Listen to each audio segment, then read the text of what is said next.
আসসালামু আলাইকুম। আজকে আমরা ক্রিম্প নির্ণয় করব ফ্যাব্রিকের। আমাদের সামনে যে মেশিনটি দেখতে পাচ্ছি এটা হচ্ছে ক্রিম্প টেস্টার। এই মেশিনের সাহায্যে কাপড়ের ক্রিম্প নির্ণয় করা হয়। ক্রিম্প হচ্ছে ঢেউ বা ভাঁজ। এই মেশিনটি এরকম লম্বা দৈর্ঘ্যের হয়ে থাকে। যারা আমার চ্যানেলটি সাবস্ক্রাইব করেননি সাবস্ক্রাইব করবেন এবং ভিডিওটি সবার সাথে শেয়ার করবেন। আর যারা সাবস্ক্রাইব করছেন তাদেরকে জানাই অসংখ্য ধন্যবাদ।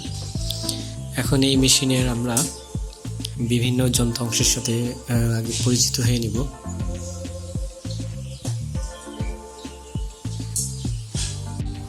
এখন আমরা মেশিনের বিভিন্ন যন্ত্রাংশের সাথে পরিচিত হব।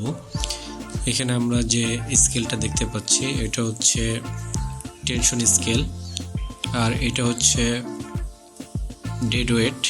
এই ডেড ওয়েট দিয়েই আমরা টেনশন প্রয়োগ করব যে সুতার ক্রিম্প নির্ণয় করব সেই সুতার জন্য।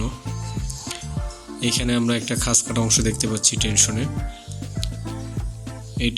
এই খাস কাটা অংশটি যে জায়গায় সিলেক্ট করব।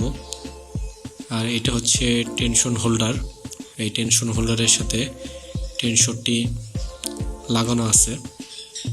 টেনশন হোল্ডারের অপর প্রান্তেই আমাদের ইয়ান গ্রিপার রয়েছে। এটা হচ্ছে ইয়ান গ্রিপার 1। এখানে আমরা এই অংশে এই অংশে এইভাবে চাপ দিয়ে আমরা অপর প্রান্তে সুতা আটকায় দিব। এই মেশিনে আরেকটা অংশ রয়েছে মিরর। এটা হচ্ছে আয়না। এই অংশটা হচ্ছে মিরর। এই মিরর দিয়ে আমরা কি পরিমাণ সারালাম সেটা নির্ণয় করব। এটা হচ্ছে মিরর অ্যাডজাস্ট করার জন্য এই অংশটা। এই নবটি ঘোরায়ে আমরা মিররটি অ্যাডজাস্ট করতে পারি, উপরে নিচে উঠাতে পারি। আমরা এখন দেখতে পাচ্ছি এখানে মিররে এই বড় হচ্ছে খাস কাটা একটা সাদা দাগ দেখতে পাচ্ছি। আর আমাদের ওয়েট অংশটি নড়তেছে। এটাকে আমরা থামাই দিব। এখন থামাই দিয়ে এই খাস বরাবর এক জায়গায় করতে হবে। অর্থাৎ যখন আমরা টেনশন দিব তখন এই ওয়েট হোল্ডারটি নিচের দিকে এইভাবে নেমে আসবে এবং অপর প্রান্তটি এরকম উঁচু হয়ে থাকবে। অর্থাৎ ওয়েট হোল্ডারটি এইভাবে এরকম নিচের দিকে নেমে যাবে। আর এইখানে এই অংশটাই আমাদের সুতা থাকবে। আর এই সুতাটা আর একটা থাকবে এই অংশে। এইখানে আমাদের স্কেল দেখতে পাচ্ছি। এইটা সর্বোচ্চ 24 ইঞ্চি রয়েছে এই স্কেলটায়। এইখানে আরেকটা ইয়ান গ্রিপার রয়েছে। অর্থাৎ ইয়ান গ্রিপার এটা একটা আর এইটা একটা, দুইটা ইয়ান গ্রিপার। আমরা সর্বনিম্ন 2 ইঞ্চি সুতার ক্রিম্প নির্ণয় করতে পারবো। আর সর্বোচ্চ আমরা 24 ইঞ্চি সুতার ক্রিম্প নির্ণয় করতে পারবো।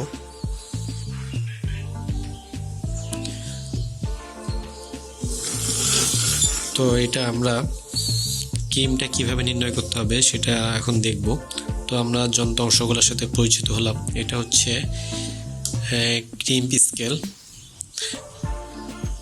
এটা হচ্ছে ইয়ান গ্রিপার 2। এটা হচ্ছে ইয়ান গ্রিপার 1। এটা হচ্ছে ডেড ওয়েট। এটা ডেড ওয়েট হোল্ডার। এটা হচ্ছে টেনশন স্কেল। আর এটা হচ্ছে মিরর। আর এইখানে রয়েছে খাস কাটা একটা অংশ রয়েছে, আমরা একটু দেখে নিই। যেটার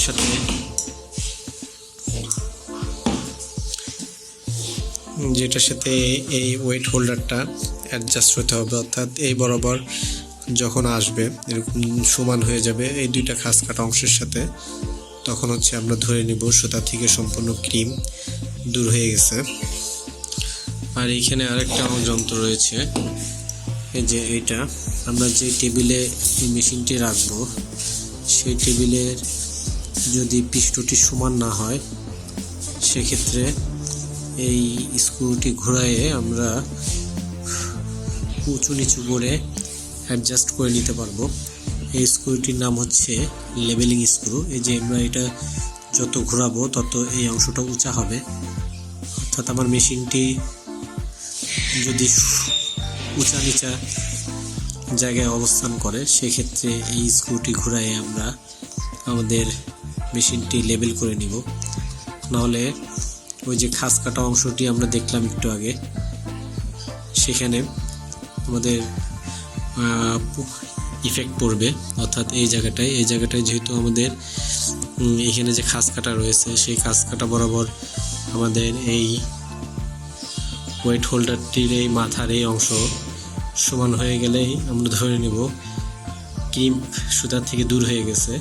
তো এটা যদি সমতল পৃষ্ঠে না থাকে এই মেশিনটি, সেক্ষেত্রে মানটি ভুল আসবে। এই লেবেলিং স্ক্রুর সাহায্যে আমরা আমাদের মেশিনটি একবারে সমতল অবস্থায় রাখব। এখন আমরা মেশিনের কাজে চলে যাব। এই খাস কাটা অংশটা আমাদেরকে ভালো করে বুঝতে হবে। এখানে আমরা এই যে কালো অংশে দুইটা দাগ দেখতে পাচ্ছি, মাঝখানে অংশ ফাঁকা। ওয়েট হোল্ডার যে আছে এই ওয়েট হোল্ডারে আরেকটা খাস কাটা আছে, অর্থাৎ আমার এই দুইটি খাস কাটার সাথে ওয়েট হোল্ডারে এই খাস কাটাটি সমান যখন হবে তখনই আমরা ধরে নিব সুতা থেকে ক্রিম্প সম্পূর্ণ দূর হয়ে গেছে। সাধারণত এই ওয়েট হোল্ডারের মাথাটি সাধারণত যখন আমরা ওয়েট দেব ক্রিম্প নির্ণয় করার পূর্বে, তখন হচ্ছে এইটি এরকম নিচে থাকবে, অর্থাৎ এইখানে যে দুটা খাস কাটা আছে তার থেকে ওয়েট হোল্ডারের মাথার যে খাস কাটা অংশ সেটা নিচের দিকে থাকবে। যখন আমরা সুতায় ক্রিম্প নির্ণয়ের জন্য টান প্রয়োগ করব তখন এই ওয়েট হোল্ডারের মাথাটি আস্তে আস্তে উপরে উঠবে। উপরে উঠে যখন এই দুইটি খাস কাটা অংশের সাথে মিলে যাবে, দুইটি খাস কাটা অংশের সাথে এরকম মিলে যাবে, তখন আমরা ধরে নেব সুতার ক্রিম্প সম্পূর্ণ দূর হয়ে গেছে। আর ওয়েট হোল্ডারের মাথার খাস কাটা অংশ যে এই দুইটা খাস কাটা অংশের সাথে মিলে গেছে সেটাই আমরা মিরর থেকে দেখতে পাবো। এটাই হচ্ছে মিররের কাজ। এখন আমরা ক্রিম্প নির্ণয় করব। তো ক্রিম্প নির্ণয়ের জন্য আমরা একটা কাপড় কেটে নিয়েছি। এখন আমরা এই কাপড়ের সুতার ক্রিম্প নির্ণয় করব। সেজন্য এই কাপড়ের একটি সুতা এখান থেকে আমরা খুলে নিব। খুলে নেওয়ার পর সেই সুতার কাউন্ট কত সেটা বের করব, কারণ এই সুতার জন্য আমরা কত গ্রাম টেনশন প্রয়োগ করব সেটি একটি সূত্রের মাধ্যমে প্রকাশ করা হয়। আর সেই সূত্রটি অ্যাপ্লাই করার জন্য সুতার কাউন্ট জানা প্রয়োজন। টেনশন নির্ণয় করার জন্য যে সূত্রটি ব্যবহার করা হয় সেটা হচ্ছে টেক্স ডিভাইডেড 2। আমাদের দেশে যেহেতু ইংলিশ কাউন্ট চলে আর কাপড়ের ক্ষেত্রে ইংলিশ কাউন্ট ব্যবহার করা হয়, এই জন্য আমাদের এই টেক্সটাকে ইংলিশ কাউন্টে কনভার্ট করতে হবে। সেজন্য যেটা করব আমরা 590.5 ভাগ ইংলিশ কাউন্ট, অর্থাৎ এই সুতার কাউন্ট কত সেটা আমাদেরকে এখানে দিতে হবে। তো আমরা ধরে নিলাম এন সমান 12, তাহলে 590.5 ডিভাইডেড 12 সমান 49। তাহলে এখন এই 49টা আমরা এই টেক্সের জায়গায় আমরা 49 বসাই দিব, দিয়ে 2 দিয়ে ভাগ দিব। ভাগ দিলে আমাদের মান আসবে 24.5। এখানে যে সুতাটা আমরা 12 কাউন্টের যে সুতা আমরা পাইলাম সেই সুতার জন্য আমাদের এই স্কেলে 24 সিলেক্ট করতে হবে, অর্থাৎ এই যে এইখানে আমাদের এই ওজনটি নিয়ে আসতে হবে। অর্থাৎ 12 কাউন্টের সুতার জন্য যে সুতার কাউন্ট 12 সেই সুতার জন্য এই ডেড ওয়েটটি এইখানে সিলেক্ট করে দিতে হবে। আশা করি আপনারা টেনশন ক্যালকুলেশনটি বুঝতে পেরেছেন। এখন আমি ক্রিম্প নির্ণয়ের কাজে চলে যাচ্ছি। তো আমরা দেখতে পাচ্ছি আমরা 4 ইঞ্চি দৈর্ঘ্য নিয়েছিলাম, অর্থাৎ কাপড়ে দৈর্ঘ্য ছিল 4 ইঞ্চি। তো 4 ইঞ্চি থেকে 2 সুতা যাওয়ার পর আমাদের সম্পূর্ণ ক্রিম্পটি এই সুতা থেকে রিমুভ হয়েছে এবং আমাদের এই ওয়েট হোল্ডারটি এখানে যে খাস কাটা অংশ রয়েছে দুইটি, সেই খাঁজ কাটা দুটি অংশের সাথে সমান্তরালে মিলে গিয়েছে। আর এই খাঁজ কাটা অংশের সাথে ওয়েট হোল্ডারের খাঁজ কাটা অংশটি সমান হয়ে গেলে আমরা ধরে নেব যে আমাদের এই পরীক্ষণীয় সুতার ক্রিমটি দূর হয়ে গেছে। তবে এক্ষেত্রে অবশ্যই টেনশনটি সঠিকভাবে আমাদের নির্ধারণ করতে হবে, অর্থাৎ কত কাউন্টের সুতার জন্য কত টেনশন দিব সেটা সঠিকভাবে দিতে হবে, না হলে ক্রিম নির্ণয়ের ক্ষেত্রে সঠিক মানটা আমরা পাবো না। তো এইখানে হচ্ছে 4 ইঞ্চি দৈর্ঘ্য নিয়েছিলাম, সেখান থেকে একটা দুইটা, অর্থাৎ এটা আমাদের সুতার দৈর্ঘ্য হলো হচ্ছে 4.2 সুতা, অর্থাৎ 2/8 দিয়ে ভাগ দিলে যে মানটা আসবে সেটা এখানে 4 পয়েন্টের পরে সেই মানটা আমরা এখানে বসাই দিব। দেওয়ার পরে আমরা ক্রিম নির্ণয়ের যে সূত্রতে আছে সেই সূত্রে এই মানটা বসাই দিলে আমরা ক্রিম পার্সেন্টেজটি পেয়ে যাব। এটা হচ্ছে ক্রিম্পের সূত্র, C = L - P / P × 100। এখানে L হচ্ছে সুতার ক্রিম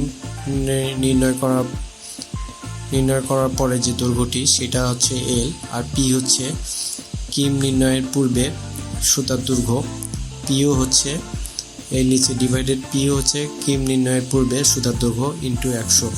তো আমরা যে কাজ পরীক্ষাটাই করলাম সেখানে আমরা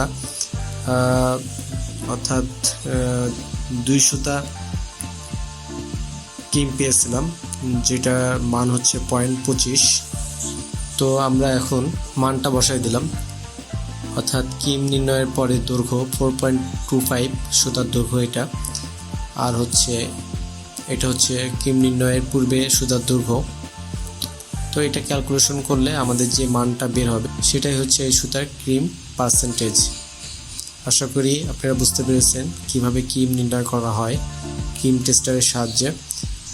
তো ভিডিওটি ভালো লাগলে শেয়ার করবেন এবং আমার চ্যানেলটি অবশ্যই সাবস্ক্রাইব করবেন। আজকের মতো ভিডিওটি এখানেই শেষ করছি।